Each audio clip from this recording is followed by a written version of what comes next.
I want to welcome everybody to the Daily Cheat Sheet. The gang is all back. It is great to see Golan back in a less safe spot, which is Barcelona, which is Weird. Spain right now.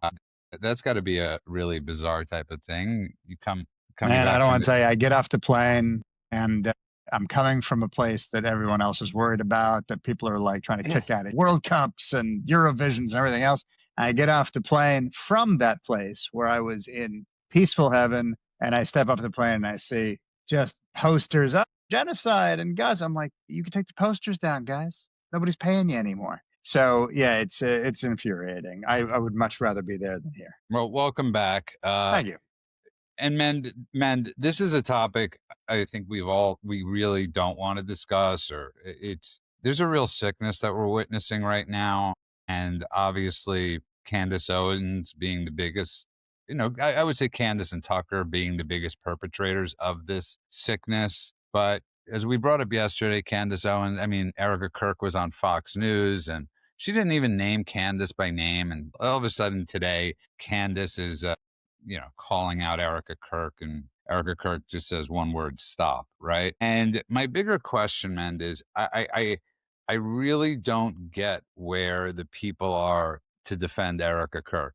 This should have been squashed like the bug that Candace Owens is, instead of Tucker Carlson making a 5-minute video where he loves Candace Owens and he loves Erica Kirk and he loves all these people. But it's fair to question Tyler Robinson and the head of the FBI and everybody, another conspiracy man. And it's disgusting. Yeah. So we talked about this yesterday. But not that part. Yeah. No, not that part. But we talked about Candace going after Erica and Charlie and everyone in TPUSA. And what's funny is I saw something where I think it was Ayala Jacobi posted a video of Megyn Kelly talking about Candace never attacked Erica. Yeah. She defended Erica. Now Candace is out in the open, just attacking Erica, claiming that she was the one who had a hand in her. Well, that was after Ben Shapiro had said she'd done it. And then Megan first was like, really? I don't ever watch her podcast, so I really wouldn't know, which was a lie. And then later I watched it and she's really on Erica's side. It's all grifting. But here's the thing, Mend. I'll get to you in a second, go on. I know you have a lot to say. But Mend, here's the thing. You know what this is like? This is like a freaking Republican soap opera. I don't even want to say Republican. It's like a podcast soap opera, like Telemundo. Not Telemundo. It's a telenovela. Telenovela. It's like a telenovela. And this is insane, but the problem is it's actually destroying what will help the Republican Party purposely. So it's funny because when I was living in Costa Rica, there was a telenovela called Betty la Fea, which was Ugly Betty. They turned it into an American show after that. Yes. But you could be in the gym and the biggest, buffest, like burly dudes would all freeze when that show came on. I'm like, what is going on here? You guys are a bunch of wimps. But it proves that the clickbait gets everybody. And that's what Candace is doing. She realizes that this is fantastic clickbait for her. Her popularity is growing amongst, the people that are just spectators and want to see her melt down, the people that actually believe that she's somehow a private investigator. And then there's just, people that just don't know better and they're just watching her because they think that she's Candace and they should be following her. But yes, it is tearing the party apart. And what is going to happen? Like, what is the goal of this? Why are they doing this? You got to take it all back to Qatar. This has everything to do with Qatar trying to destroy our country. And they figure if they could destroy the Republican Party, they could have it rebuilt under Tucker and it'll be built in their image, in their liking. They don't care about the Democrats. The Democrats are just nuts. They give them enough money anyway so that they just turn the other cheek anyway. So Qatar gets a free pass, even though they throw, I think being gay is punishable by death in that country. Listen, I think you're 100% correct. I think this programming is being sponsored. That's what it should be. This telenovela Golan is being sponsored by Qatar. Qatar. And well, you can say that about so many things, though. This is And I don't just mean all the money they're pouring into institutions like universities and politicians Yeah, and think they take tanks and that out of everything it. else. Obviously, that's the easy part. We can all quantify that by now. But the idea, not just even beyond them sponsoring Tucker or putting money into certain podcasters so they'll say certain things. I'm not even talking about that. I'm talking about anything that disturbs the status quo, anything that shakes up the ant's nest, right? Or the ant-hive. Remember when you were a kid, did you ever have one of those things that had it was like the ant hill, but it was in a glass case? And if you were a psychopath, you shook that thing up because you wanted I to know watch what the you're ants go talking about, but crazy. no, I never. I know what you're talking about, but no, I I feel never have that's it. all they want. They want everyone to be distracted. They want everyone to be questioning their own country. They want everyone to be infighting. So anything they can do that can cause rifts is something that they want. And when you're looking at this, you can tell it isn't, there's nothing courageous about what Candace is doing. It's not even journalism. It's just straight up attention farming. And all she's doing is attacking a widow. That's it. She's attacking a widow and she's not looking at what there's a tragedy that's occurred. She's not looking at the people that are within turning point. She's not trying to see what's going on there. All she's doing is monetizing content. All she's doing is calculating CPM rates. That's it. And she can tell that if she can continue to attention farms people's outrage, even if she's manufacturing it, it's disgusting, right? All she can think of is that. It's the same thing she did with French penises and whatever else, all the other, just the crazy stuff that she says on a regular basis. It is just there to make people outraged, to insinuate, to like, who's the victim, who's the victimizer. It's literally just a sales funnel for her. That's it. Yeah, and man, the problem is, when we looked at the Miami vote the other night, and listen, obviously, as we brought up, it was Miami the city, not Dade County. And for I go on the deep dive I did into this yesterday. It used to be just Dade County in 1997. They actually called it Miami Dade County. So that's where a lot of the confusion comes. It was this woman won by 21, got 21,000 votes, but only 21% of people got out to vote. And man, the biggest problem is I really do look at these podcasters and think, what are you doing? Like, why are you not trying to prop up the Republican Party? Shouldn't your mission be to be, in a sense, President Trump's wingman? I don't care who it is, whether you listen to Hannity, whether you listen to Levin, whether you listen to Rush Limbaugh. They were always party first. Yeah, is Levin attacking, what do you call it online? Of course, he's attacking the grifters. But on his show, he still stays focused, hyper focused on winning. And that's not He happening says with that all the time. right. And that, man, is not happening with these other groups. It's just not happening. Yeah, so it's a good distinction that you're making, that some of these guys actually do look out for the good of the country. I wouldn't even say party. I don't even think this is about Republican versus Democrat. This is good for the country. And what Tucker is doing is terrible for the country. Bringing in Sharia Islam and running cover for Qatar, which is a state sponsor of Hamas, Hezbollah, ISIS, and a lot of others. And let's not forget, Hezbollah blew up 220 something U.S. service members, Marines, in the barrack bombing in Beirut in 1982. These are the people that have American servicemen blood on their hands, and Tucker is running cover for them. So you talk about this. This is not just about the Republican Party. This is detrimental to the country, and Tucker and those people don't care. They I do did not snag care. a line from you last night. I got to be honest. I think I definitely said at dude at one point, but what you said to me on the phone, I thought was absolutely brilliant when you said, selling your soul has consequences. Just the way you said it with the passion you said it and the way you explained it. It's not something I thought it was really brilliant. Go on. It was just this conversation Let's about start at the beginning.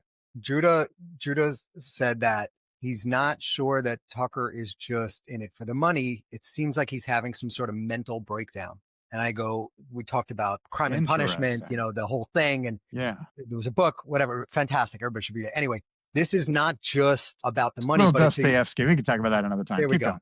This was the conversation I had when he brought it up yesterday, but go on. It's a symptom of him selling his soul. Deep down, his conscience is eating away at him because he sold out his country and his religion for money from radical Islamists. That's what's going on here. That's what Tucker did. So On the surface of it, he's laughing all the way to the bank, but inside, he's tearing himself apart. And how does he reconcile it? You're seeing all the craziness come out. Those are the symptoms. That's what's Yeah, happening. I think it was a very, it's like I went back to Jerry Maguire, go on with that great line in it, break down or break through. And Talk he's about it all the having a time. break and he's having a breakdown. And I think the breakdown is because of the point men just brought up is when you sell your soul. Listen, Joel Berry, I'm not on just posted of all things Tucker has done, bringing on a paid agent of Nigerian government officials to deny targeted genocide of Nigerian Christians might be the most despicable. So I like where people are drawing their lines. But by the way, I think that what you're saying is exactly right. My theory on this is it's not just the money. I think the money started it, but I think that money alone cannot explain this level of derangement. And this is a guy who started off rich already, but he started off rich from the day he was born. He became more rich. So just more and more and more money can't be the only answer. This is a toxic cocktail of ego, of radicalization. I think at this point, radicalization is set in. I think obviously the financial incentives are part of it. But I think it's also a psychological spiral that is just I was going to say slow motion breakdown, but I think it's much faster motion than I think anyone was expecting. I think ultimately his ego has eaten his brain.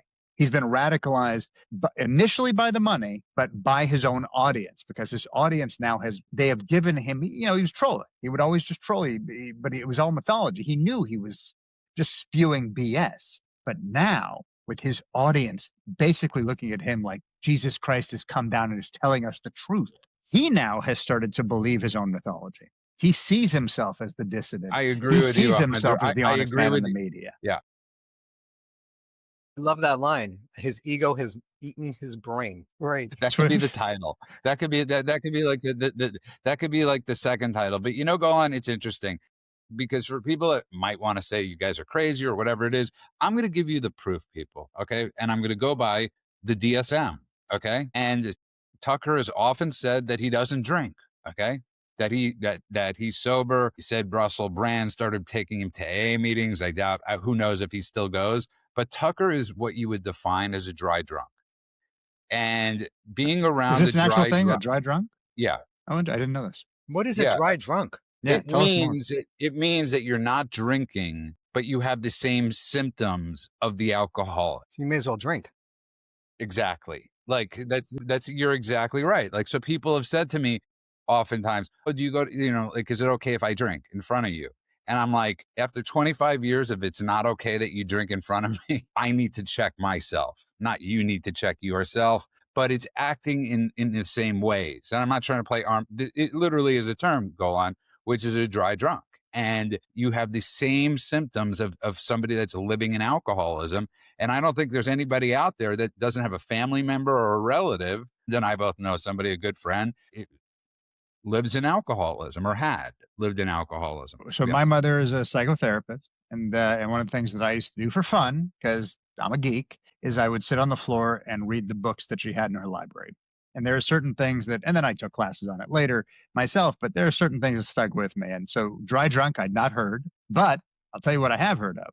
It's a narcissistic breakdown. Okay, it's like a textbook thing. It's a narcissistic spiral breakdown. It's a real thing. And essentially what it is psychological deterioration, even when it sounds coherent. In fact, often when it sounds coherent. But there's a very specific thing. And you can see the progression with Tucker. Early Tucker, he was always smug, right? That was his trademark. It's like David Spade being snarky. Like, he was smug, he was elitist, but he was tethered to reality.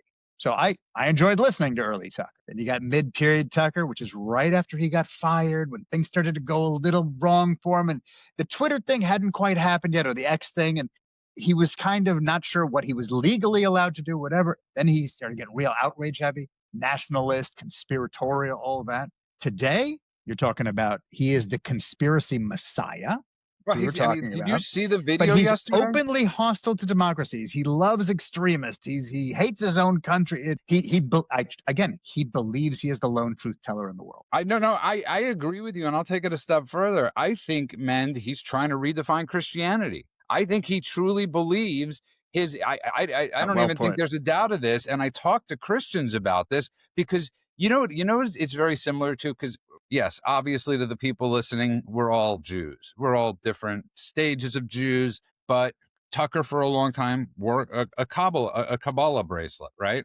Men, we know many people, right, that would go to the Kabbalah Center on Friday nights, everybody wearing white because it allows in. They made up some of the craziest crap in the world and made a lot of people very rich doing this by an off-brand of Judaism, right? You had non-Jews going, you had Jews going, and in a sense, he's making up his own rules of Christianity that fit him. I mean, I would say this to a Jewish person too. You can't make up your own rules. The book is the book is the book is the book. And how you follow it is how you decide to follow it. But please stop thinking you're a theologian. Yeah, he's not just redefining, he needs to redefine Christianity because he Yeah, good point. changed. Great point. Right, he changed his belief. I saw a great documentary on these end times cult. They were, they believed that on a certain date the rapture was going to happen and they're going to be sent to heaven and everybody else is going to burn. Yeah, I brought that up. It's a Seventh-day Adventist, but there's been a bunch of them since. There's a lot of these groups. But the interesting thing about it was they had a date and they were in the middle of filming a documentary, so they just stuck around to see what's going to happen on this date. And the takeaway that I'd watch. It was great. The takeaway is that when reality doesn't change, they just change their perception of reality. And I've seen it firsthand. I grew up in a semi-cult. So, but that's a very drunk thing too. Getting back to the drunks live in their own reality, right? Yeah. Sorry? Yeah, for sure. I had a friend who was a raging crackhead, and this guy told me once, he's like, "Do you ever see the crackhead who's missing a shoe?" This is one of those phases where he was clean for a minute and he was able to talk coherently. He goes, "You ever see the crackhead that's missing a shoe? They're missing half their teeth. They're wearing a dirty shirt, but they're in a store window, like combing their hair." He goes, "They view themselves as if his hair is combed, he looks a little bit better than the other crackhead. And that guy's in trouble." He's like, so. No, but the thing with the cult, can I just ask? We breezed by men growing up in a cult. Can we just touch on that for a minute? A very, very, very religious organization it was fantastically crazy. They're good. They're good, crazy people. He's saying it a little. I know. He's not saying it. I've in a come a long way way from there, but yeah, there were definitely some nuts that believed some crazy things when I was growing up. That's right. We could agree on that. But the thing that I'm talking about is that with that cult video and the rapture date came and nothing happened, some of the people there, some of them were obviously distraught and ready to kill themselves because nothing happened, or they were checking out. They're like, all right, this is, but most of them started celebrating. They were celebrating as if the thing that didn't happen actually happened. And the narrator was saying, and they were talking to some psychologists, and they were saying that when you believe so strongly in something, when it doesn't happen, it doesn't matter. You just need to change your perception of reality and pretend as if it happened, because acknowledging that you're that invested in something that didn't happen, it didn't come to fruition, is devastating. Mentally, it's devastating. Here is Tucker. Tucker believed in Christianity, believed he was a devout Christian for a long time. And along came Qatar with a giant boatload of money for him, and he took it. And now he has to change reality. He has to change his definition of Christianity to fit his new belief system. Everything that we're seeing, same thing goes with the Republican Party. He used to be a staunch supporter of Israel, the only democracy in that area, surrounded by a sea of countries that avowed to destroy and annihilate them. And yet somehow miraculously, they win every war. They're still around and they're thriving while everybody else is still living in mud huts. How is that possible? You know what's interesting is you're saying something that makes me think about, I know we don't always like to use the phrase conspiracy theory, right? Because it's been overused and the meaning has kind of lost its flavor. But at the original definition, at its core, conspiracy theories are unkillable because everything that proves a conspiracy theory wrong is proof of it being right. Right. That's what if we change the name to conspiracy theory to calling it a Tucker? But I think this is exactly what I was going to say is his grift or his whatever you want to call it. It actually requires him being wrong. Right. Because if you think about it, if someone's trying to tell you the truth, they don't want to be wrong. They want to tell you the truth. His entire empire is powered by being wrong. If he says something true and then it's proven true, that conversation's over. But if he says something insane or pro-villain or conspiratorial. People are going to argue. They're going to You get mean enraged. When he tuckers a tuckatorial, is people want to debunk, they want to react, they want to get sucked into his crazy vortex. But truth doesn't trend. That's the thing. Controversy trends, right? If you're wrong and the thing that you showed us turns out to be wrong, that can be proof that you were right, but you were targeted by the system. And then being wrong is the receipt that he keeps using over and over again. It's literally the original definition of I want to conspiracy say, theory. I just want to close this out a little bit, but I want to say something. There's this myth, and it's so funny that he was knocking Bill Ackman and Barry Weiss. Of course, he's knocking two Jews for not being that smart. And I'm pretty sure Barry Weiss is incredibly intelligent, and I'm pretty sure so is Bill Ackman. He definitely has an acumen for making a lot of money. But I found that, there's a myth that Tucker's an extremely smart person. Now, I'll grant him this. He has mastered the art of what he does, but that does not make him a smart person. And there is a huge distinction. And this is something I've brought up for a long time, is just because you keep on asking questions doesn't mean you're smart. And forget about Douglas Murray's point of it becomes a statement. But there are people like you're bringing up with all these different things that they're convinced if they just keep asking, right? If they just keep asking, it makes them sound smart. So if Tucker comes out, yesterday and puts on a video and says, Tyler Robinson, was he alone? You can't trust the FBI. You can't trust basically Kash Patel. I like him, but you can't trust him. And you keep on, it sounds smart, but when you break it down, it's idiotic. You're on mute. It's okay. You're missing the Tucker cackle where he goes, oh, whatever he does. That yeah, and the cackle, ridiculous cackle. I don't know. I wouldn't attack him for not being smart. I think he's pretty smart. He's made it pretty far in life. I think he betrayed his own values. I think he betrayed his own values for money, and now he needs to change those values to make it fit his. Wait, can I just point out, Tucker has throughout his entire career betrayed his own values, right? From the beginning. Remember this. He was the guy on CNN that was okay, little bow tie, dorky, schmorky, that when he got fired there, even the way he first got on TV, someone asked for somebody else in his newsroom about a topic he didn't know anything about, but he wanted to be on TV. So he lied about knowing about the topic and then went and faked his way through it. Then he went over to CNN. They said, you're fired. He created a whole new persona. It's not him. Then every text, I hate Donald Trump. He's the worst. He's the worst. All he did was kiss Donald Trump's ass on TV. But each place he goes, he betrays him. He has no values. He has zero. He's shown us this since the very, very beginning of his career. And he talks about some of the stuff proudly. Well, this is his latest iteration. And I think he's having a serious internal struggle with it because of the amount of money that he took and the fact that and this I believe him on, I believe that he sincerely wants a bright future for his kids. And I think that what he did here in his house in Doha, I guess he exchanged a bright future for the country, which would include his kids in it, to a bright future for just his family, where he gets a lot of money and he figures they can move to Australia and they'll be fine. They can move anywhere with all that Bitcoin that Qatar gave them. You see, but the bigger question, Golan, is, and I keep on getting back to this, is where, and I posted about this, where are his friends? Where, if you guys, listen, if any of us started acting in a sort of psychotic way, we would be like, dude, what's going on? You might need some help. Instead of just ignoring the problem, Golan, that this is a problem, crazy doesn't have an expiration date. Okay. It's something I always say to people.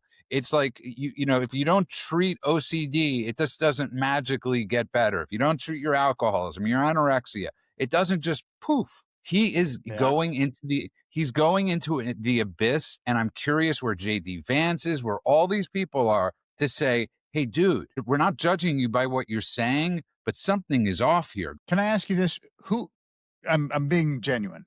Who are his friends? You say, where are his friends? Who are his friends? Does he have any friends? Who are his friends? He has audiences, because it's not that JD Vance knew him when he was a young buck in the backwoods of Mississippi and they used to run coal together. This is a guy who has audiences, has had audiences for a long time. He is politically expedient to have it as an ally, but That's not a friend. You're using him. He's using you. It's mutually beneficial. He has audience members. He doesn't have any friends. Who are his friends? Every time we see anyone talk about, hey, Tucker doesn't have an anti-Semitic bone in his body. Remember we kept hearing people say that? People, Yeah. Jews, people who are powerful. Nobody around Tucker wants to touch this because the answer is a nuclear indictment of the entire ecosystem that created him and can get his audience to turn against you. He doesn't have any friends. There's nobody in his life that's genuine. And he's Yeah. not. I think you're both 100% correct. I want to move on though, because listen, I do think this is extremely important to talk about. I do feel devastated for somebody like Erica Kirk, and I do believe Turning Point USA did play a major part in this past election. And it's extremely sad, and I hope they distance themselves from Tucker. If they don't, that will be the end of TPUSA. If What do you TPUSA, think, before we move on from it, do you think TPUSA is going to last? if they get rid of Tucker, they have a chance. If they don't, if they get rid of Tucker and the Megyn Kellys, they have a chance. If they get back to the basics of what Charlie Kirk was trying to do with the right people, yeah, they have a chance. But otherwise, not a shot in hell. Not a shot in hell. Charlie was great at his job, but the one thing he was not was a grifter. And he was terrific at what he did. And the grifters are trying to replicate that, and you can't replicate it. But there's a lot going on. And, go on. I finally realized what it is about the Jeffrey Epstein thing. And I don't want to talk about Jeffrey Epstein, but I understand why Republicans were so angry about Jeffrey Epstein is because they really thought they would have a case of justice in a world where Republicans get persecuted and prosecuted and Democrats and the left never see it never happens to them. And they thought this was the case. That's just my humble opinion, because I'm reading what people write as they read about the Somalians, as they read about all these cases. And they're like so disheartened by these radical judges and, Tish James getting off and Comey getting off and all these different things. And people are like, when the hell? And I think this could actually affect the election too, because that lends to apathy. Because if nobody's getting into trouble, go on, what's the point in voting in the first place if you're not going to get that? You know what, to be honest with you, I think that if the government you voted in made your expenses lower, made your pocketbook fatter, made your life better, got rid of illegals that were causing crime or taking jobs or what have you, stopped fentanyl from flooding the streets, all of that, I don't think people would care so much about who's getting indicted. I don't think people would care about who's going to jail. I just think that's the secondary thing. I think when everything is in flux, as it is right now, you're like, you know what? All that stuff, let's say, I don't think they do, but let's say they understand that will take time. At least send the people to jail that we have hard evidence against. At least do something. Where are you? How are you not throwing the book at everyone? You're watching, what's her name? Catherine Rumler, right? The Obama White House counsel, who now I think is a Goldman Sachs. And she was like chatting up Epstein all the time. Okay. So is that what we're looking for? More Epstein connections? Are we looking for people to go to jail because they lied under oath? Are we looking for people to go to jail because they did something illegal? I mean, at least give me that. So I think if everything else was running smooth, this wouldn't be the conversation. I don't think people are voting people in so people can be sent to jail. I'm gonna play the devil's advocate and just not on purpose and say, yeah, man, I think most Republicans majority of Republicans 100% think like that. I agree with Golan. 100% they think like that. But in order to get, I hate this word again, the low propensity voters, this was a major thing to get the low propensity voters, meaning the voters that don't normally vote men. They got to this side, whether it was the Rogans, the Bernie bros, they came to this side for certain things. And they're not going to get those certain things. And you're right. The podcasters did pull in a lot of votes. I think it was more important just to get Trump out there and have him talk than any of the podcasters, any of the questions that they asked or anything. Just hearing Trump talk after hearing for 4 years that he's a raging Nazi, and he got on and he was so chill. He was so cool, calm, and collected. Or that he couldn't think straight for 10 minutes, and then he's talked for 3 hours straight. Stuff like that too. What's that? The other side of it is, sorry, I didn't mean to interrupt. I'm just saying that there was also a bunch of conversation about how he's got a mental deficiency. He can't speak for 10 minutes. And then he went on Joe Rogan and spoke for 3 hours. And everyone was like, oh, so you were just lying to us? All right, now we know. Right. And that went a long way. Just hearing him talk, hearing him make jokes about some of the stuff and everything that they were coming after him on, like he just took it so well that you're like, this is, as Golan just said, polar opposite to what we've been told all along. You've been told that he's an angry, vindictive, thin-skinned egomaniac who's a Nazi. And then he gets on and he's kind of giggling and talking about all the nonsense and the crazy things that have been going on in the government for the last 4 years and just saying, let's get back to being prosperous. Let's just get back to being great. Let's make America great again. And I think that resonated with a lot of people after all of the gaslighting, all the nonsense that we were seeing. So back to the podcasters, I think they played a role by giving him a podium, but I don't think they actually, their endorsement or anything did much. No. I'm not talking about their endorsement. I'm talking about the people that would listen to the podcast. I definitely think there's a large group of voters that came out to vote, especially after what, I don't want to retribution. I mean, I think that a lot of people, as we've discussed, are not happy with Pam Bondi. A lot of people are not happy with the slow pace of Kash Patel. They're not happy with those things. Golan, if listen, if you're not making a lot of money and you're not as catching up economically, you want to see something else going on.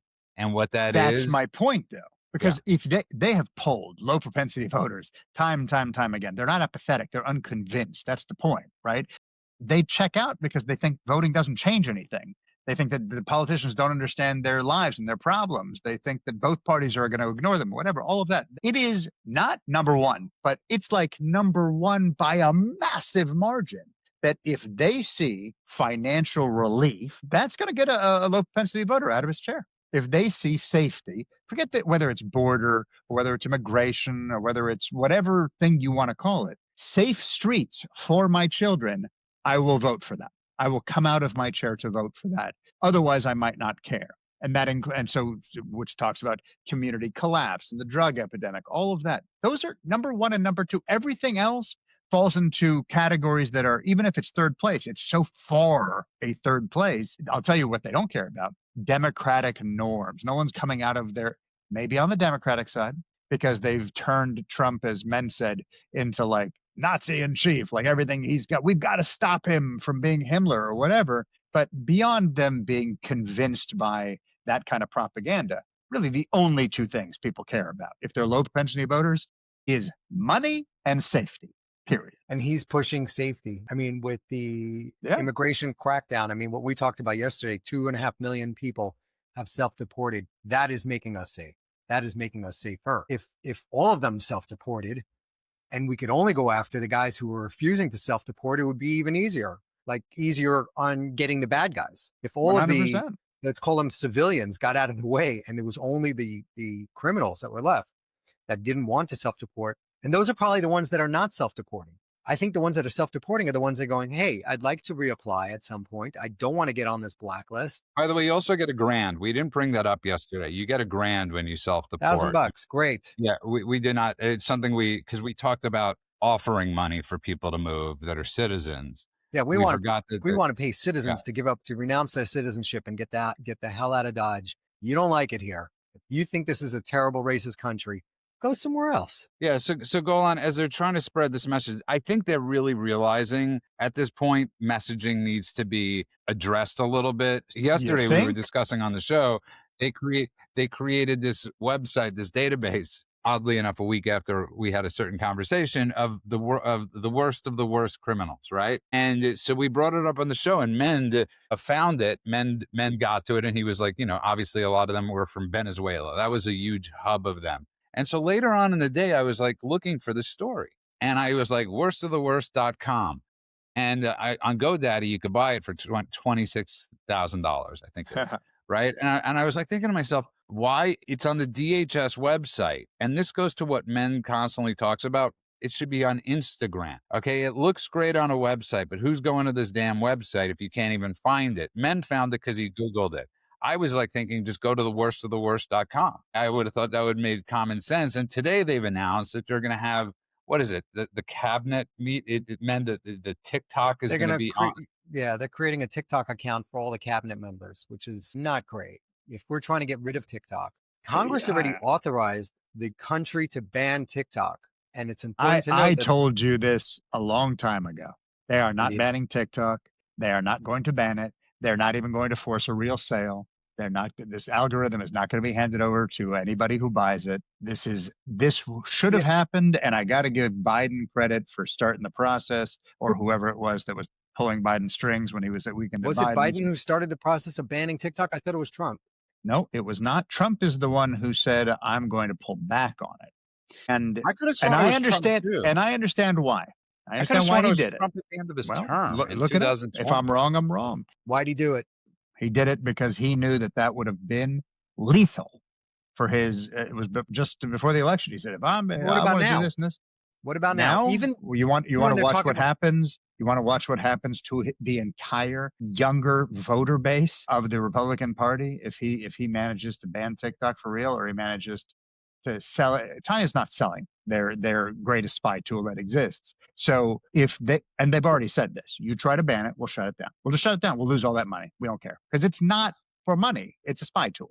So if he does that, I don't mean to, by the way, just to interrupt you, I don't mean to fact check you, because you're the last person I'd ever. So in 2020, Donald Trump issued an executive order to ban TikTok unless sold to U.S. company, which was blocked by the courts. And then Biden in 2024, they signed a bipartisan bill forcing a sale. So It was Trump that started it, and Trump at the end started the conversation. But nothing was done that was concrete until Biden. Well, he That's issued what I an meant. executive order. That's executive order that did nothing. I mean, I'm not trying to be a jerk about it. It did nothing. It was one of those things that it was a good talking point and well done on the talking point. It moved no needles. Nothing happened. There was no action taken. Then there was an actual bipartisan thing that happened under Biden where they were actually going to force sale, and there was a date set. It was an actual deadline. Ticking clocks occur, and when ticking clocks occur, that's when action happens. And the only reason that ticking clock went away is because President Trump pulled the brakes on it, and the brakes have been pulled ever since. It's also important to note that even in the sale that they're talking about, they're not talking about handing over the algorithm, and they're not going to. Originally, that was part of the conversation: is you sell the entirety of it, but that has it's completely shifted since then. Yeah, what they were talking about is just storing the data on Oracle servers here in the US. That's it. Algorithm stays the same. They still get everybody fired up about the most anti-American things, and it's all controlled out of China, an adversary. I don't understand why they don't ban it today. Listen, you're preaching. I think you're preaching to the choir. Wasn't it Biden who killed TikTok on all government devices? And now we're established. What did you say? They're doing TikTok for the congressman? No, for the cabinet members. For the cabinet? I thought it was. This is where I got misunderstood. I thought it was like the cabinet meetings would be filmed on TikTok, man. No, I didn't realize. No, it's just saying that they should all have TikTok accounts. Okay. Which is lit. Here, 2022, Biden signed a No TikTok on Government Devices Act, banning TikTok on federal phones. So now what, is that out? Are we reversed that? Apparently so. Boy. But the thing that meant, I don't want to miss this story, because this is another one of those things that's going to drive people insane, because you have another judge. And men brought up the story about this absolute column of human sewage, Abreu Garcia, getting released from prison, man. And we have a person here. I mean, this is the biggest problem. And you discuss this all the time. And this is how you uncomplicate this issue, is anytime somebody brings up something about somebody that's here illegally, you say, it's right. They're here illegally. They broke the law. End of conversation. No more. They always say that no person is illegal and they didn't break any laws. And then you're like, what? Yeah, I guess if you redefine what illegal is, we can pretend. That's exactly right. There should be, man, that should be the easiest thing in the world. Broke the law. He's in this country. Get him the hell out of this country.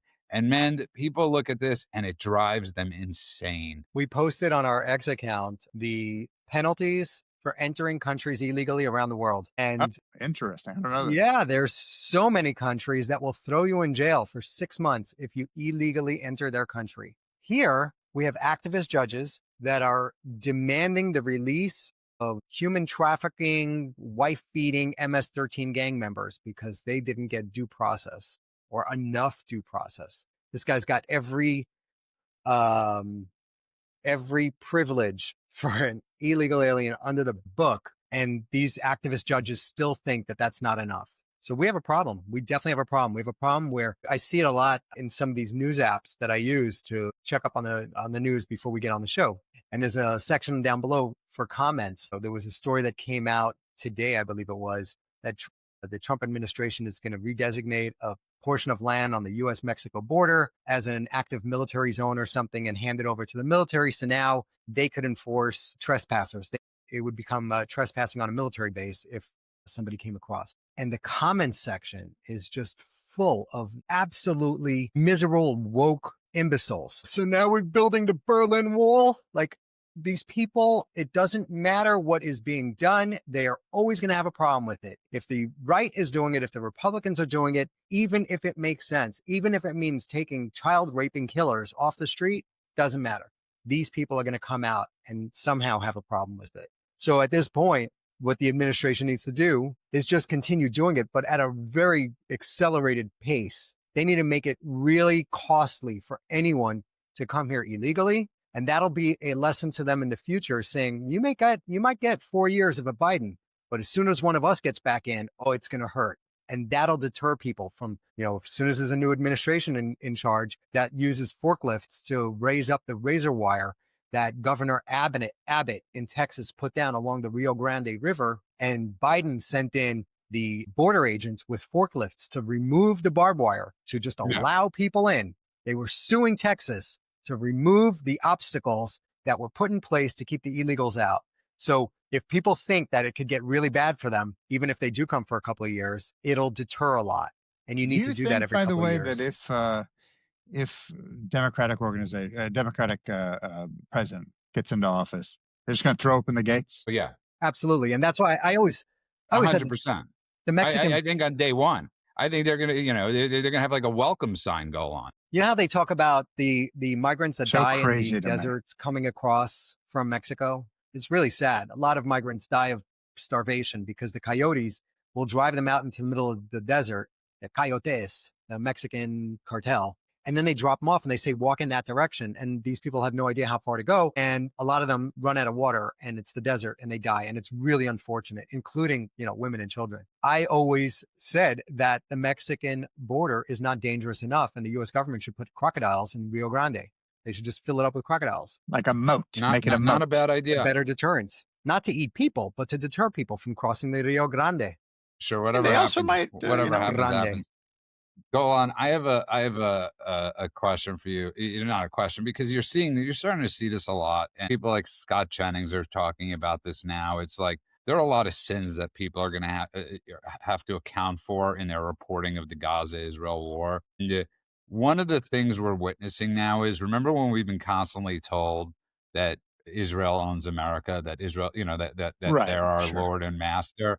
Right. And I've seen this. So I'm snaking that. I don't remember who I saw say this. I'm sure it's quite a few people. You don't see synagogues going up in the middle of, all over Houston and all of these different places. And, every morning at 6 a.m., the shofar, the ram's horn being blown and waking up the community. You don't see that. You don't see that. You see places like Houston, you see places like Dearborn, you see places like Somalia that have absolutely nothing to do with Israel, that have nothing to do. And it's sort of a really amazing thing. Like, the last people that are doing this are the people that are supposedly being blamed for owning our country.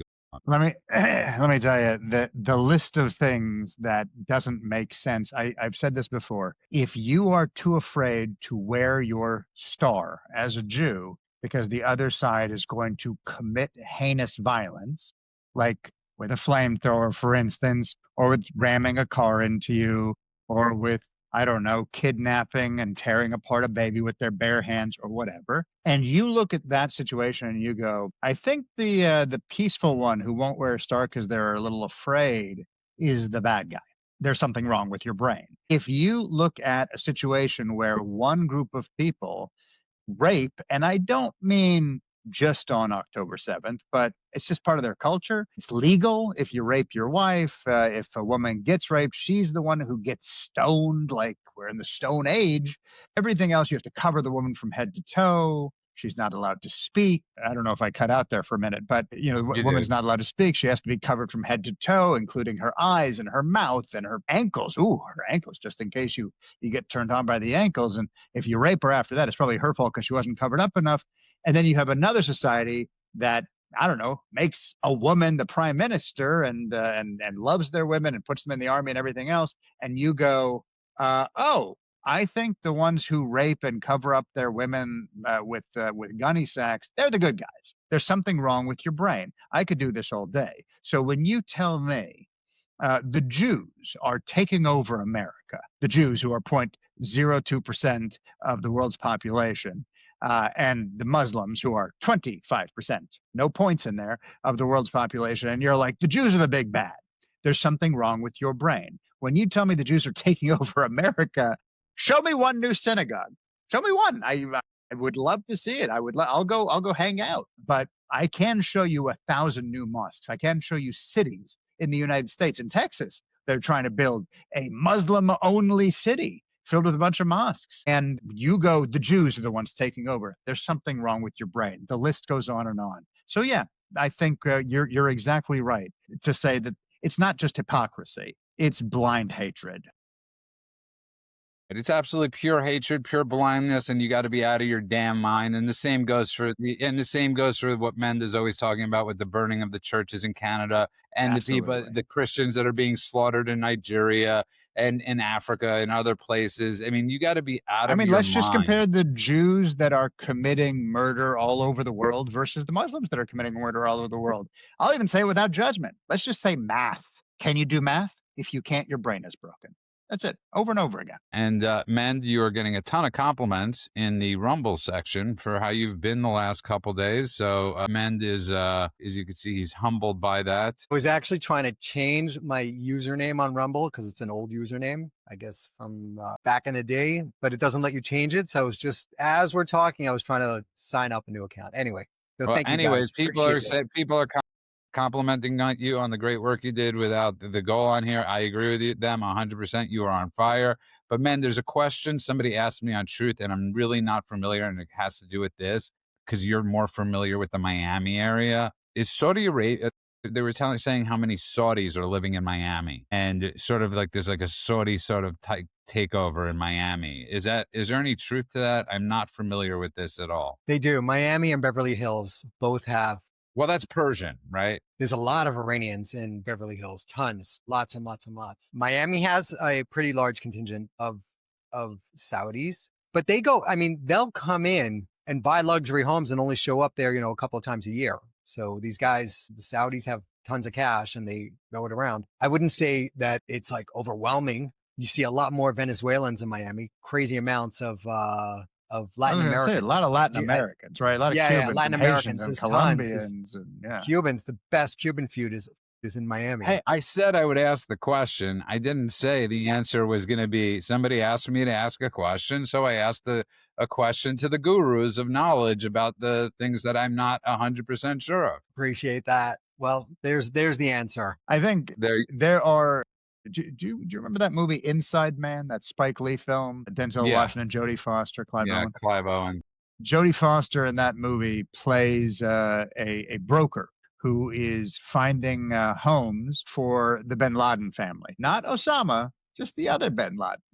And it's this entire show of how it's all done through other names and other families, and you get the mayor to sign on, but it's not on the books officially and all of that.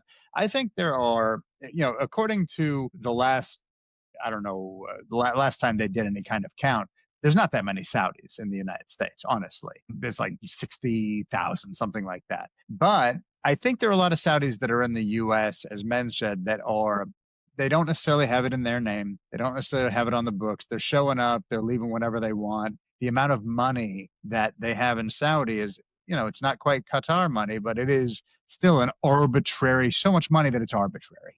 That, as I told you, a friend of mine who's a professional wrestler was invited and was given 5 figures to come for one day, or no, excuse me, 6 figures to come for one day. In like a wrestling ring was built the size of a proper WWE wrestling ring, and there were I like was going to ask 4 you what lounge type of chairs around it. I was going to ask you what type of wrestling. He's Like he was a champion. He was a WWE champion. I can't say more. I wouldn't know his name anyways. Mend, I just want to say you're more on target with this, but the trade deficit shrank dramatically, I guess, in September, falling 10.9% to 2.8 billion as the tariffs and things are starting to take shape. This is something you brought up yesterday that I thought was another exceptional point. Was the messaging has to be, we know you're struggling, but things are getting better. These are the benchmarks for when things are going to get better. Like any business, you want to see benchmarks, right? You want to see so-and-so happen at this point, so-and-so happen at this point.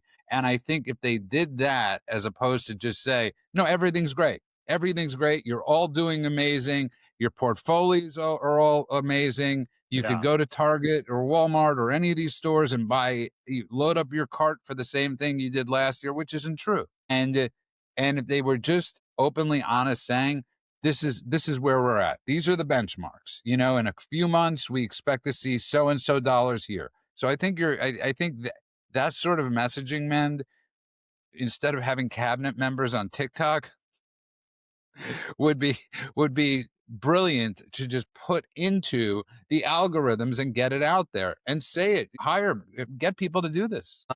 The messaging on the economy must be that we inherited a giant mess by the inept and incompetent Biden administration. And we've done this, and this, and we've already lowered the price of gas and eggs and other food items. And we are doing this, that, and the other. And this is when we're going to see more of these positive moves. And sit tight. Let us do our work. We are not done. We are going to continue to make America affordable for Americans. Talk about the housing crisis. Talk about the amount. I just saw an article this morning that talked about the housing crisis was exacerbated. Obviously, HUD. It was by HUD, by the way. They released statistics. HUD released it with the amount of migrants that came in. It didn't hurt wealthy Americans. They were fine. That housing market, these migrants that were coming here weren't taking those houses, but they were taking low-income housing away from the neediest Americans, the Americans who needed it the most. They did not have it because of the amount of illegal migrants that the Biden administration brought in. And this thing was entirely manufactured and deliberate. It wasn't an accident. It wasn't a mistake. It wasn't grassroots that all these people came up from Central South America, as well as the Middle East. They would fly into Guatemala or wherever, and then they would get on those caravans and come up through the country. We saw known terrorists crossing the border. There was that one famous thing with the Azerbaijani terrorist who said, "Oh, you don't know who I am, but you'll find out soon." And turns out they did the facial recognition thing and found that, oh, he just got finished serving a 16-year sentence for murder and all kinds of other stuff that he committed in his home country. And now he's here. Welcome to America. So yes, the messaging needs to be better. I think you're right. I think you're right, man, that he has to say that I inherited all of this. And he's said that many times. I think other people have said it on his behalf. He's still saying it. It's great. I love it when he says that. I think the biggest problem, though, is that he also is telling people fairy tales. He's gaslighting people in a way that isn't working.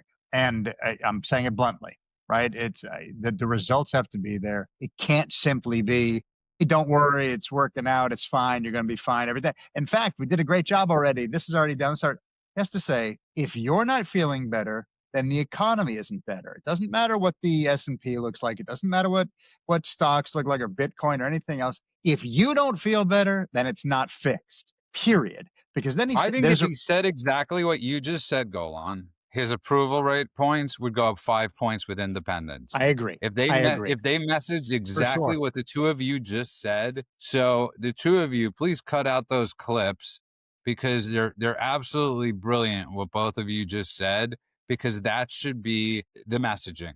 And Americans are by nature forgiving. They've especially seen what Trump has been through, the hurdles he has to go through with the courts and everything else.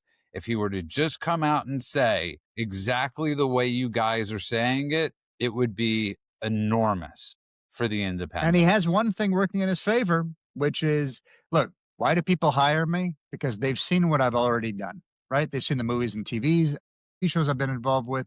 They understand what I'm capable of because they've seen the results. He can say, I fixed it before and I'll fix it again. You felt the difference the last time I was president. There was prosperity, there was security, there was momentum. You know that I can do that. I've done it. So now give me an opportunity to do it again. I'm not there yet. And they spent 4 years breaking it. I've spent 4 years fixing it. It's not there yet, but I can get back to where I brought you before. I have evidence because I was here before. In 2016, you had an economy that worked for you. Let me do it again. Yeah, I think both of you actually absolutely exceptional points on what we just brought up. We are running out of time. The only thing I wanted to get to all week go on because you were not here. And it's funny. I trust men's views on the economy more than I do mine because he has got a better grasp of the economy, but I think both of you do.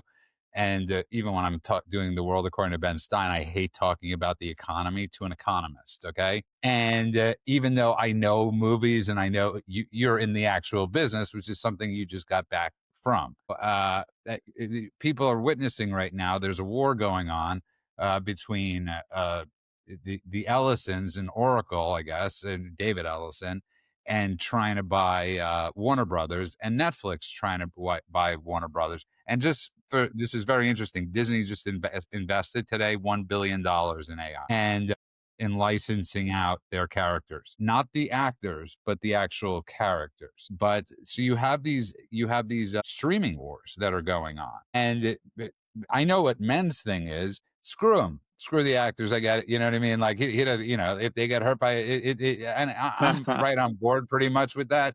But this could be absolutely massive if CBS is able to buy Warner Brothers. You would have a really tight hold for conservative media and conservative arts. So I think it's interesting because I happened to speak to Skydance earlier today, and I think explain that who that is. You say that name, nobody knows. So Skydance is David Ellison. David Ellison is Larry Ellison's son. These are conservative people with conservative values. They are Trump supporters, and they're Jewish. They have a moral backbone.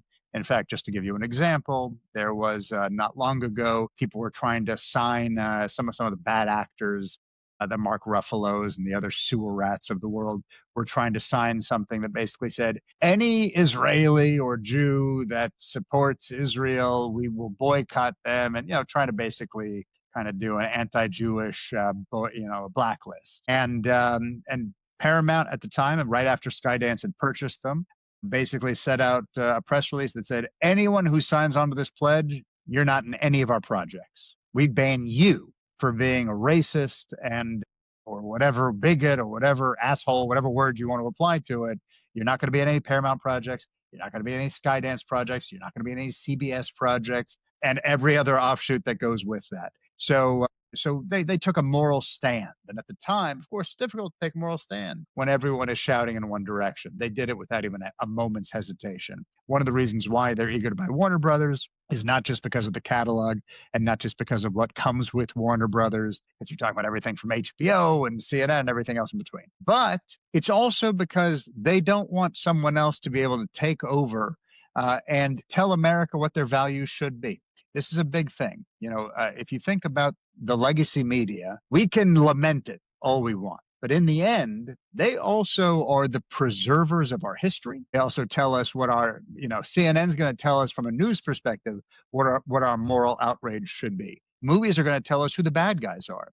You can see a shift. Once upon a time, every bad guy in a movie was a Muslim or an Islamist with a weapon, right? And you watch True Lies. It's like a documentary. But today, then they kept shifting now it's a Chinese guy, now it's a Russian guy. They kept telling us who we're supposed to be mad at. Now it's all white nationalists. That's the only bad guys that exist anymore. And when it's not white nationalists, it's the white nationalists behind the other guy. So again, they give us our moral compass in a lot of ways. And if you have a company as big as Warner Brothers, controlled by bad actors, they can begin to infect the American mind in ways that almost nothing else can. Because it's not just propaganda, it's not just news, it's the stories we tell ourselves. And David You mean Ellison like and Larry Ellison doesn't want that to happen. you mean like the way that Netflix, 33% of Netflix shows have LGBTQIA plus minus exclamation mark characters in them? Well, That's I will tell you, Posobic's big thing now. yeah, That's that's Posobic's big thing. Like Stranger Things. What did he like? What did he say was based on? I'm blanking on it.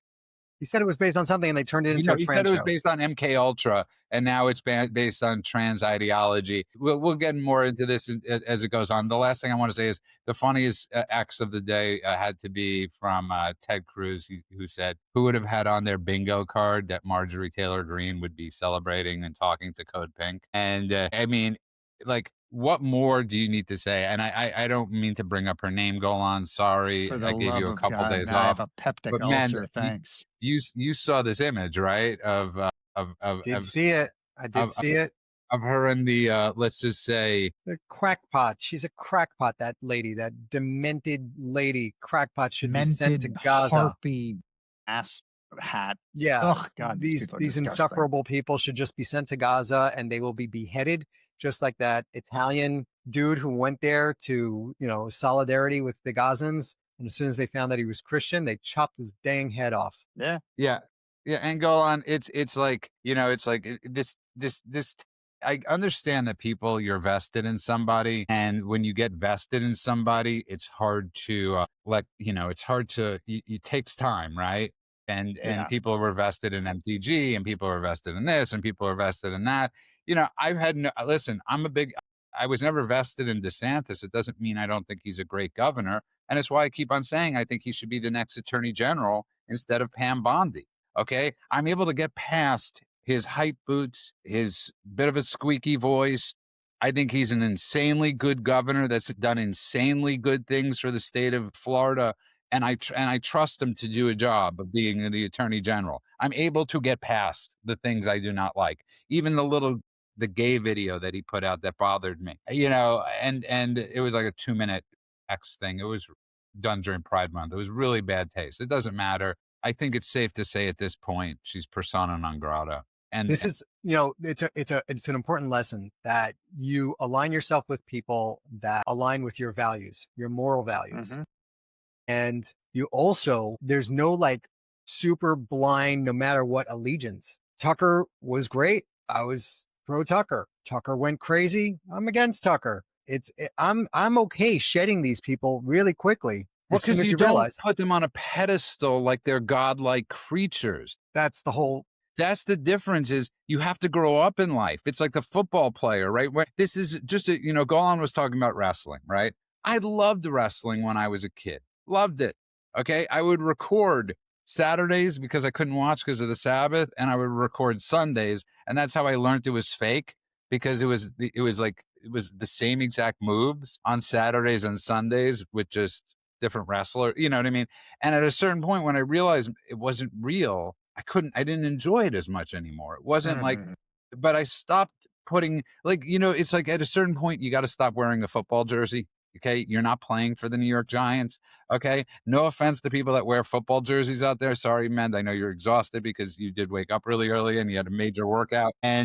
But go on. It's like at a certain I'm point, you sorry. don't. I was up at 2:30 in the morning to get on a plane this morning, and I'm still doing the podcast. I don't want to hear a word. You have me beat. You have me Yeah. beat. But you get what I'm saying is you got to Of grow course, up. because what you're talking about is, it's the old adage, right? It's what men was saying is, if you want to show me someone's character, show me their friends, right? You want to understand, like, I'm going to use initials because I don't want the bile to come up, but you want to understand MTG. Don't listen to what she's saying. It's bad enough. Look at who she's talking to. Code Pink, the Young Turks, The View, her jihadi friends, racist friends. There's nothing independent or cool or principled about it. She is peak clownery. She is peak grifter. Let's not mention her again. 100. Could we call conspiracy theories Tuckers? 100% we should. Yeah. It's a verb now. Okay. Yeah. It's like when Norm Macdonald hosted the Canadian Oscars, and he decided to, in memory of John Candy, he made everybody get up on stage that night and say, "Accept my candy." And I thought it was such a brilliant move. Okay, we've run out of time. It is great to see you back. It's great to see you're healthy. Please, I don't want to jinx it. And you look amazing. I can't wait to see the project that you just did and it's finished. When it's finished, I'm super excited about that. As am I. Mend did an exceptional job while you were gone. I mean, absolutely on fire. And I want to thank everybody on Truth and everybody on all social platforms for all the support and all the comments and the positive comments people pay us. Because people aren't getting news about the Middle East and they don't get the explanations that we give. We do deep dives into things that might not always interest people. It's not clickbaiting. We're not telenovela. Okay, we're just not. We're not. I'm not going to talk about the time go on at summer camp when you tipped over the cow and you were half naked and you ended up I thought we naked with a agreed cow. never to speak of this again. Yeah, yeah, and so that's just not who we are. And if you want to learn about the world, there aren't two better people you're going to get that education from than the dude. And go on. On that note, I want to thank everybody from the bottom of my heart. You can find this everywhere at thedailycheatsheet.com. That's thedailycheatsheet.com. I want to wish everybody a good morning, afternoon, and night world wherever you are. God bless you all.